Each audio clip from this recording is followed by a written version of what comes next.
Hey guys, welcome back to Doc Oil Talks Comics.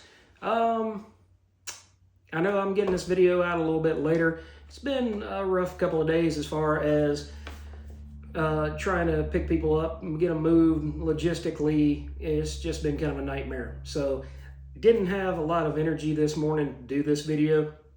So I will go ahead and hit you guys now with my haul for the week. All right. So the first book is The Author Immortal, and this is by Frank Barbary and Morgan Beam. And I'm going to talk more about it on the initial assessment video, but I was pretty impressed with this book. It started out pretty strong. All right, guys, we'll talk about that one in the next upcoming video. Something is Killing the Children, issue 44. And this, of course, is by James Tynion IV, Werther Dell'Edera, and Mikel Muerto. And we're getting more of the backstory, more history is what we're getting. You know, I said before that I really want to see us get back to the modern day and have another Archer's Peak before we hit issue 50, and it's not looking good. It looks like he's trying to delve more into the history of the slaughterhouse. You know, the House of Slaughter. I should give it the reverence that it deserves. But, you know, he's looking more into the red masks and the black masks in the House of Slaughter and the history behind all of this tale. We're getting to see Jessica, who is out with Erica at one point, and Erica's a young child. And then we get to see even further back to when Jessica and Cece were children under Adelaide. And it's interesting, and I like the history that comes behind it. But I need something that grabs me like Archer's Peak. And what's really scary is once you hit the top, when you're doing an ongoing series, and Archer's Peak was 15 issues long. Once you hit the top that early in the series and you try to continue on, no matter how good it is, sometimes you just have to admit that you were at your focal point, you were at your peak at that moment of your power, and that everything after that is just downhill. It's not a bad book, don't get me wrong. It's just, I kind of feel like he's fleshing things out, but it's taking so long with all the other books that he's writing to flesh this out to his happiness that by the time that he tries to get back and do another Archer's Peak, he'll be burnt. He'll be burnt out.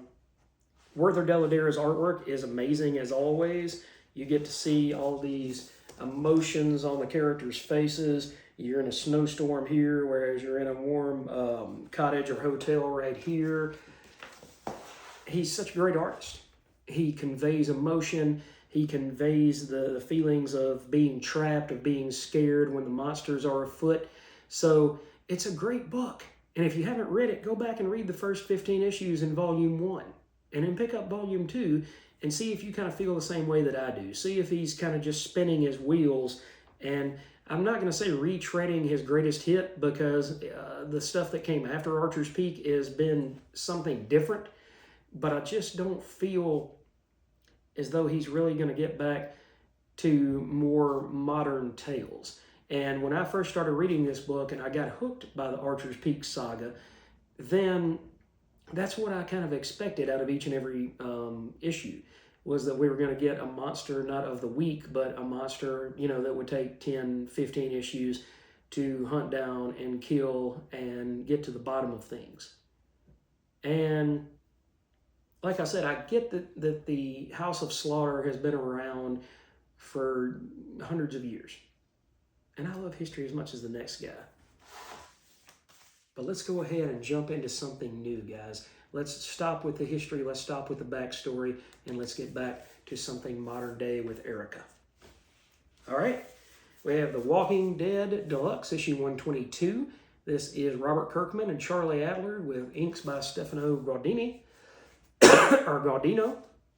And we have, as always, I have to watch what I'm showing you guys, but we've got Dwight, who is turning on Negan, and he wants to help bring Negan down, because he's realized after Negan put a scorching iron to his face, that Negan needs to be brought down in order to ensure not just the safety of Rick and his group, but the safety of the world, the safety of mankind. Because if Negan and the Saviors continue to grow more and more powerful, that won't be a society that will rise up. It will be a dictatorship with Negan. And eventually somebody will have enough of Negan to take him out successfully, or to maim him at least to the point where he's not a factor anymore. And you get all of these great character moments between Rick and the rest of his crew. It was such a tight-knit community. It was such a tight relationship between himself and Andrea that you go and you look and you say, this looks real. You know, this looks the way that relationships could go. This looks how, you know, the reality of things could be. And at the end, you get Negan figuring something out, figuring out how to make biological weapons to come at Rick and the rest of his crew with. So it's All Out War, part 8 of 12. So we're getting to the end game here. We've only got 9, 10, 11, and 12 to go. And this storyline was extremely exciting back in the day, and it's even more exciting now with the colors by Dave McCaig. It is absolutely amazing. So if you guys haven't read this the first go around, then go and check these books out. They come out every 2 weeks. And like I said, we've got another 70 issues to go before the end of the series. All right, to continue, we have Jude Ellison S. Doyle and Lysandro Estherin with Be Not Afraid, issue 4. And Geordie's mother is trying to figure out how to unalive him so that she can save humanity. And every night she goes into his room and she tries to figure out a way to do it. And at the end of the day, she can't bring herself to do it. It's her child. She loves him, even though she knows that he was the product of her encounter with an angelic being, which was not meant to be. So even Geordie says, you know, God doesn't want me alive. He doesn't want me here. But you don't have the strength to take me out. So instead, I'm going to choose to take you out, because God doesn't care. Let's see. He's got you trapped in a glass jar, making you do tricks for him. He doesn't even care if you can breathe. And where he got that line from was his mother explained to him once before that she had picked up an animal and tried to get it to learn to do cartwheels and things like that, but she forgot to poke air holes in the container. And that creature passed away. And so he grabbed her by the throat and he says he doesn't even care if you can breathe in this space. So I'm not gonna go and show what happens to the mother, but let's just say it says be not afraid. We should all be afraid, because now Geordie is on the loose. And unfortunately, it says that the next issue is not coming until January of next year. So now we're gonna have to wait about 3 months to find out exactly what happens. It's good stuff. Be Not Afraid, issue 4 by Boom. All right. Department of Truth, issue 0 by James Tynion, Martin Simmons, Scott Snyder, and Joshua Hickson on the backup story. And in the main story, we get to see just again how strong the Department of Truth is. This character with the stash is going in there to try to save some children, and he ends up getting shot by an agent of the Department of Truth. And in the end, it says there's no children down here. And and it says, I think there was a door and I heard kids. And it says, I can take you back in there, but there is no door. This building doesn't have a basement. You were having a traumatic moment and the mind just played tricks on you. And the guy named Hunter, he says, they're still down there. And the FBI agent says, they're not, Hunter. I know that doesn't sound true right now, but they really aren't. And I'm going to make sure that that stays true. And she said, okay. And he looks at her and he says, what does that mean? What do you mean that stays true? And so you get this story about, where they end up needing Hunter to come help them. And so then they go and explain to him about the Department of Truth and how the Department of Truth is the overarching societal group that decides what's true and what's not. And as they started at the beginning of the series, if enough people believe that chocolate ice cream doesn't taste like chocolate, but instead it tastes like strawberry, that's what the new reality is. So it's a very powerful thing run by, of all people, Lee Harvey Oswald. So he says, he says, it's real. The elites are in league with evil ideas to mess up our kids and make them stop believing in what we can be. So it's almost like a society of MAGA people, and they're trying to go out there and say, this world can be great. The American dream does still exist, and it's a strong version of the American dream, and it's not one for dreamers or for those that come across the border illegally or things like that, but instead it's for those that are already here. It's that ultra patriotic feeling of we were the greatest country in the world and we can be that again, and we're going to convince people that that's who we are and that's what we do. And so that's where that story is heading. And Hunter received a pardon to let him free. And then at the end, we get a story.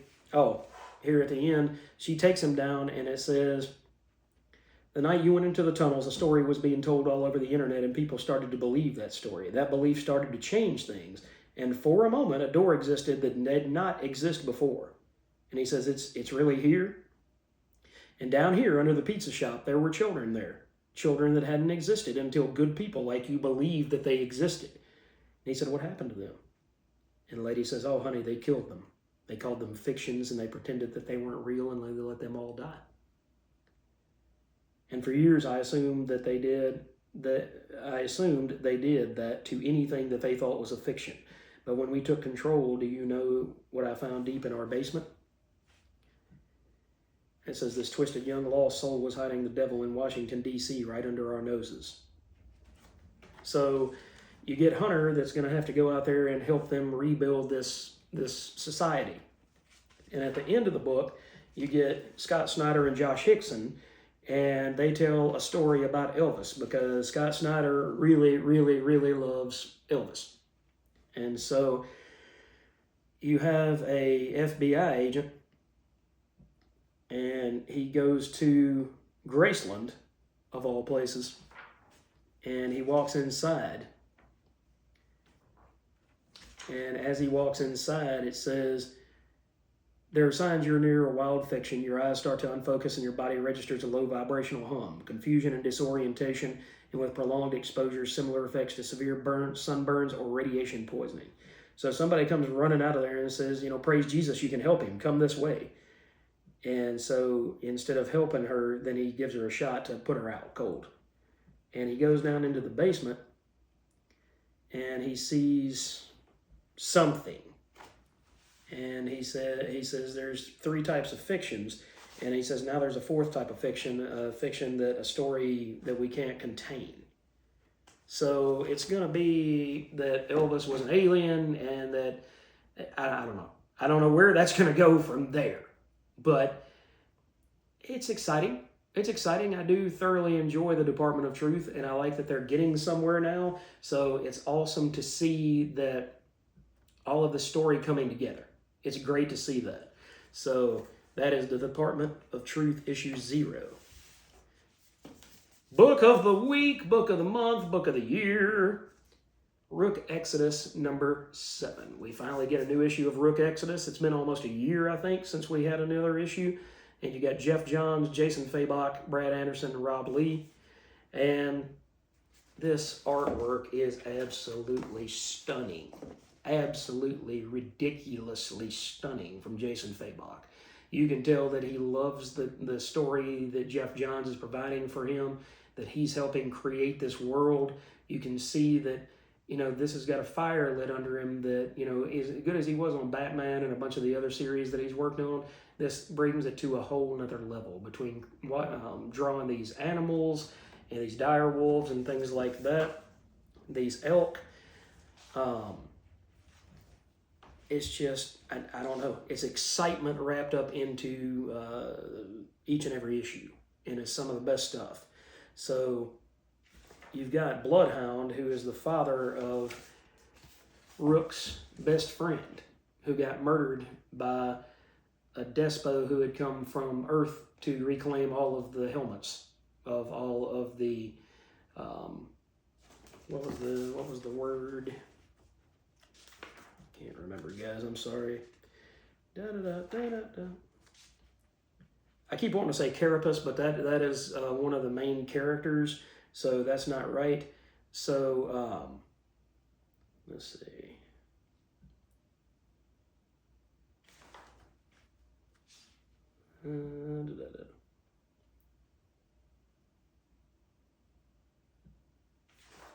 So anyway, they have these helmets. Sorry, guys. They have these helmets, and these helmets help them connect to different subsets of animal culture, and they can control those. Well, Rooks are always got a mind of their own, and they really go out there and do whatever they want to. So Rook always has had a hard time, for a long time, controlling these animals. He's seen other people that can control their animals with ease, and they build a symbiotic relationship where these animals protect their wearer, their master.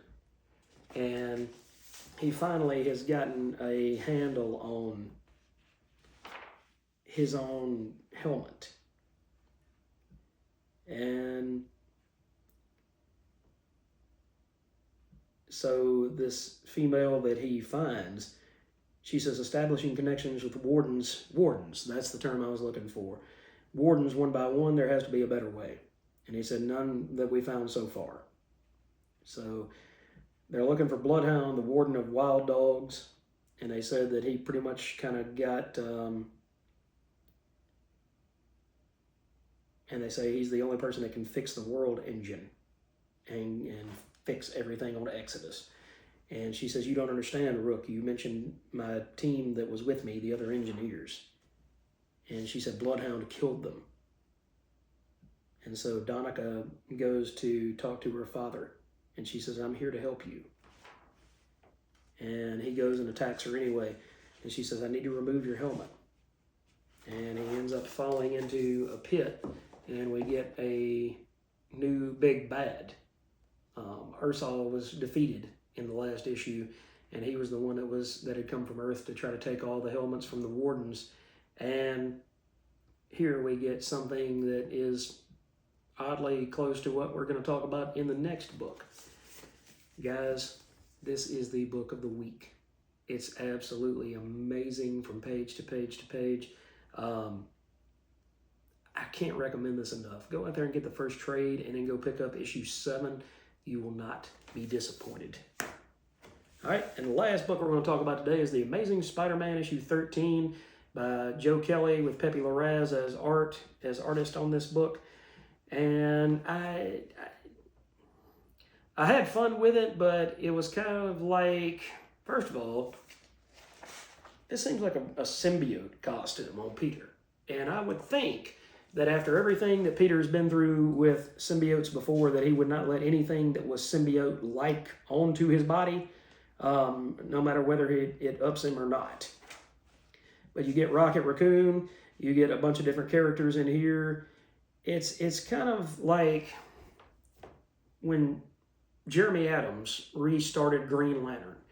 And then 2 issues in, then here comes this side miniseries that Jeremy Adams is writing, but he had to pigeonhole everything together.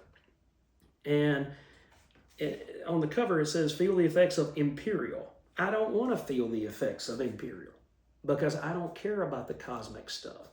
Other than Silver Surfer, who is one of my favorite Marvel characters, I couldn't care less about cosmic Marvel characters. Nova has never been of interest to me. The Guardians really have never been of any interest to me. So this was a good issue story-wise, but I just didn't care for everything that was going on. You know, at the end, you get Peter trying to continue to bulk up because he realizes if he's ever going to go home and defeat Hellgate, he's going to need to be stronger. And so you get a guy that comes out of nowhere and he says, "Surrender, or you will know a pain written of surrender, or know a pain written of only in the forbidden songs of the Shi'ar." And so Spider-Man says, "Mini boss time," and one of the other characters says that's one of the Black Order. And the doctor that had been working with Spidey says the disciples of Thanos. Perhaps you're familiar. So you've got this really powerful character with this massive axe right here that has an axe to grind with these characters. And he's like, you know, stand down or else this is going to hurt you. It's going to hurt you far worse than it's going to hurt me. And I don't know. To me, this is the weakest issue of the run so far. I've enjoyed pretty much every issue of this run. It's fun, but this one just didn't do anything for me because of the characters that were involved. So I hate to say that, but this one here just didn't do it for me. So, but that's my stack for this week, guys. Thanks for joining me again. And what did you pick up at the shop? What are you reading? Have you read Rook Exodus before? Are you going to try the Author Immortal issue #1 by Image Comics? Are you a fan of the Department of Truth like I am? And are you afraid because of the cliffhanger that this book left?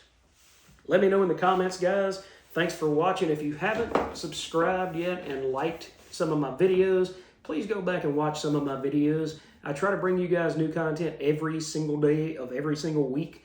And so far, I've enjoyed doing this. I love getting to talk to you guys, to be on camera, and to come share this passion that I have with each and every one of you. So like I said, hit that like and subscribe for me. That's the best way to help this channel grow and find a bigger audience. And I've got 233 people out there that like this channel. If they could each bring just one person to this channel so that we can grow it organically, so that we can talk about this medium that we love so much, then we can continue to expand the possibilities of what this channel could be. We can get higher and higher production values, and I can give you guys the best absolute content that comes from the comic book community. So thanks for watching, guys, and we'll see you next time.